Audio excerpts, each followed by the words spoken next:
All right, we're going to continue talking about marketing strategy. And what I want you to do for this part of the week is actually develop a calendar that shows the step-by-step strategy you have for um, planning and actually creating content and pulling the pieces together to make posts or however you're going to be sharing the marketing that you're doing, and then going up, be sure to allow time to go back and analyze the data that you collect. But you can't even wait for that. You need to, follow along with your posts to see if there's any um, a flow to it, if people are seeing it, if they're getting engaged by what you're creating and sharing, and then you can engage with them. You can respond to the posts that they write to you. So let's take a look at this.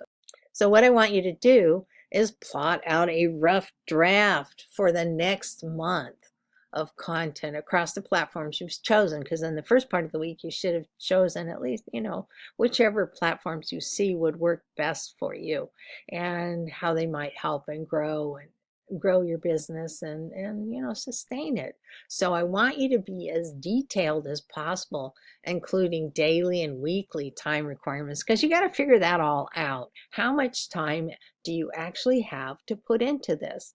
Because when you first think about it, you think, oh, I want to do all these different platforms and I'm going to develop content and, this will be great. And then you get burnout and it doesn't happen.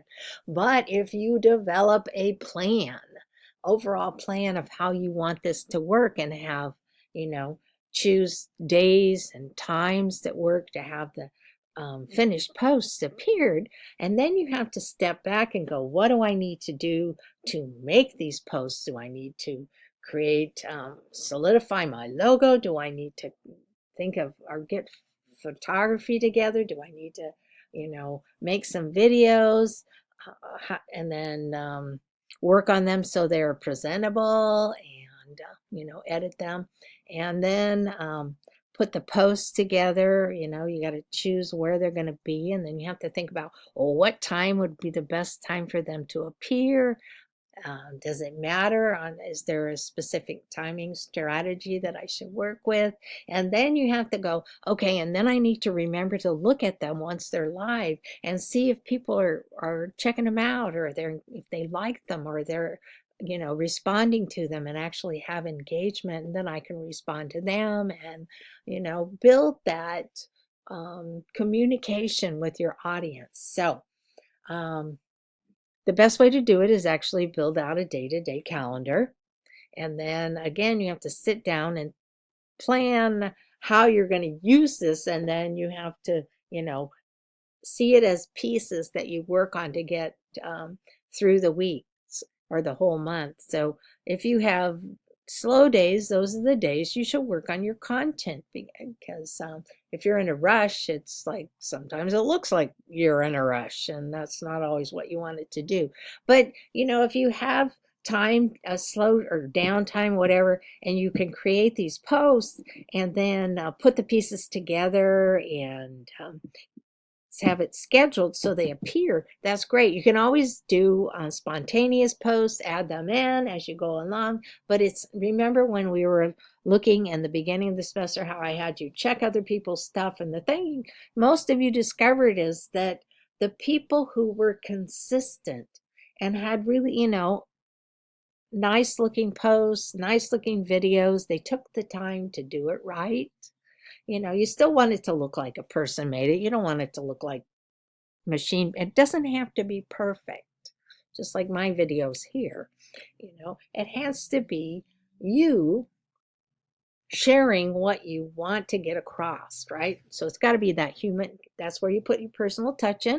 It's a real person doing this, and that's important.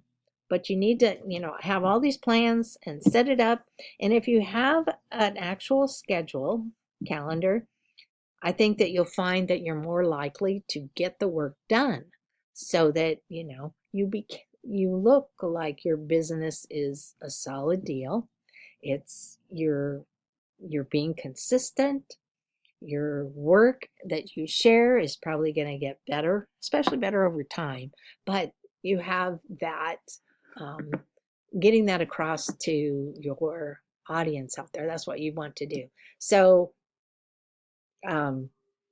once you develop the plan and set it in motion, it'll become part of a normal flow of your business activities. It's just like, okay, it's this day and I need to plan this out and get this content out. I've got these ideas, and you can jot down ideas that you see as working or people asking things. You can say, hey, I think I'll do a post about this because, this week, and because people were interested in that. They're asking me things. So these are things it's just little pieces, and you pull them together, and if you write them down, they become real and part of your life structure. And that's kind of what a business is. You need to get so you have some kind of flow, and then it's more likely to work out better.